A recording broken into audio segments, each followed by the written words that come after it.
we are not witnessing pressure at all is the stock of Escorts. In fact, we're just highlighting how it has been a multi-bagger over the last 10 years, and this time around what has surprised the street positively is a very strong margin performance. Let's try and decode whether that is going to be sustainable or not with Mr. Bharat Madan. He's a whole-time director and chief financial officer at Escorts Kubota joining us. Hi Bharat, thank you so much for making time and speaking with us. Good morning. That's exactly the first question. It's a very strong beat coming in on the margins. A, what led to that? And secondly, is this sustainable? Do you see further upside on margins? Yeah, I think good morning. And I think as you mentioned, so if you look at all the three businesses, so I think the performance has been great across all three businesses. I think both on the volume front, if you look at construction as well as railways, there's shown tremendous growth, and the margins have also been expanded there. And in tractor, even though the growth was muted, it was more or less flattish sort of market for us in the first quarter.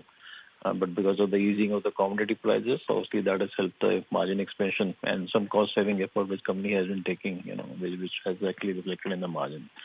So we think these are sustainable numbers now from here onwards. So we don't see a major challenge, and we are seeing very good traction on the volume front on the infra side, both on railway as well as construction. So we feel I think this will be something which can be sustained, in the balance of year two. 14% margin is sustainable, but do you think it can go back to that 18% range also? Because historically we have seen that. Well, let's see. I think a lot will depend on the operating leverage for the margins to expand further and how the commodities price move. As of now, we're looking at a stable position there on the commodity side. We don't see any significant volatility there.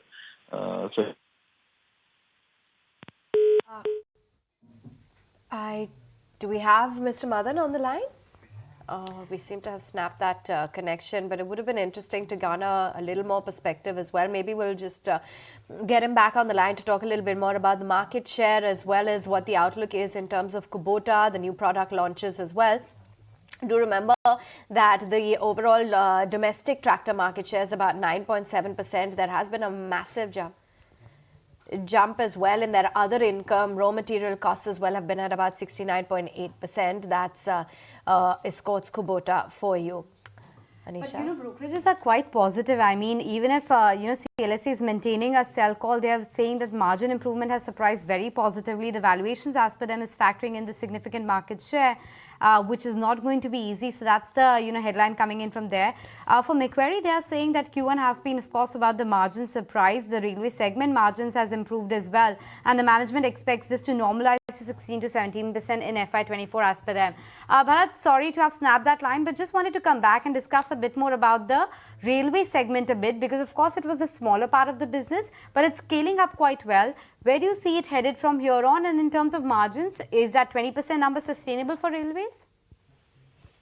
So growth-wise, we see the momentum will continue because we've got a good order book now. Almost 950 crores of order book is there at the quarter end also. And we're seeing good ordering happening now from the government side this year. So we got some large orders, coming from the freight wagons category, where we have been supplying the brake systems. And we expect the momentum on the top line definitely will continue. On the margin, this quarter was slightly higher because there was some better product mix, which we were catering to in this quarter, which probably will not be there throughout the year. But I think 60-70% sort of margin in this year looks like sustainable margin for the railway business too, higher revenue number. Your market share as well has declined 9.7% versus what we saw last quarter at about 10.9%. This is despite the fact that sequentially your volume growth has been quite steady. So what's the reason, and how do you plan to ramp up your market share? So it will be incorrect to really look at on a sequential basis, because this is a highly seasoned quarter, and the season actually depends on the period side. Is the March quarter typically the last 6 months of the year are a good season months for a stronger market. So normally we have a higher market share in those 6 months. But if you really compare year on year, so the market share actually has moved up. And this is a wholesale market share. Obviously, the retail numbers have been much stronger in quarter one, and we've done some channel correction for the inventory. But otherwise, the market share is looking up. Even we've seen it happening in July to now. So that trend is obviously upward. I wanted to get a sense from you on the tractor segment as well. In terms of volumes, what kind of growth are you expecting? Is it going to be high single digit or double digit as well? And what about the exports when it comes to tractors? So on domestic industry, we are given a guidance of mid-single digit growth for the full year. So we expect, and that's what we've seen happening. In the first quarter was obviously subdued with about 2% degrowth in the industry. But July has seen some growth momentum to come in. So I think overall will look like domestic industry should give about mid-single digit growth now, and most of it probably will come in the second half of this year after the monsoon season is over, and we get more clarity on the distribution pattern also of the rainfall. On the export front, as of now, the general recession has conditions have been there in the overseas markets. We've seen the industry actually has taken a dip. It's almost 32% dip has happened in the industry.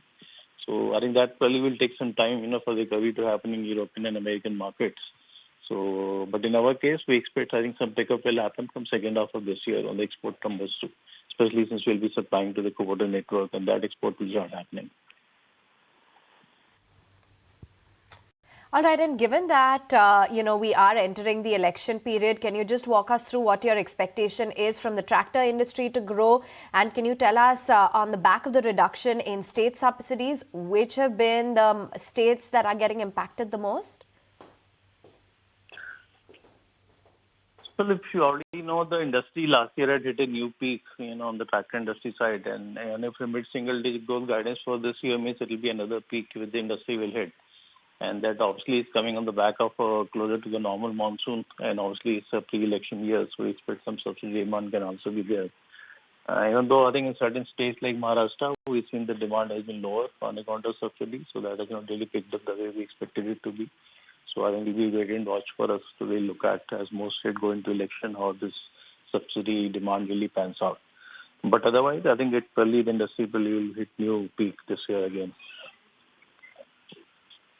Venture entities panning out. What's the timeline with respect to that? And the other question I wanted to get a sense from you is, in your numbers, how did the Kubota factor help you grow going forward? Do you see more synergies on account of that?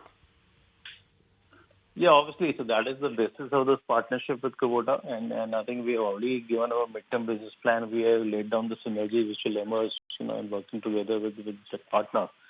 So we expect more growth to come in, both on domestic side as well as on the export side. And the other categories also where we intend to enter into, including farm implements and harvesters combined, etc., which can also give a good growth lever to the company, for future. Okay, Bharat, on that note, we'll let you go. Congratulations on a good set, and the margin is something that the street really likes. You're calling it sustainable, but at least in the railway segment, there might be a bit of a normalization that happens. That's a word coming in from the management. The stock holding up comfortably with a gain of around 3%.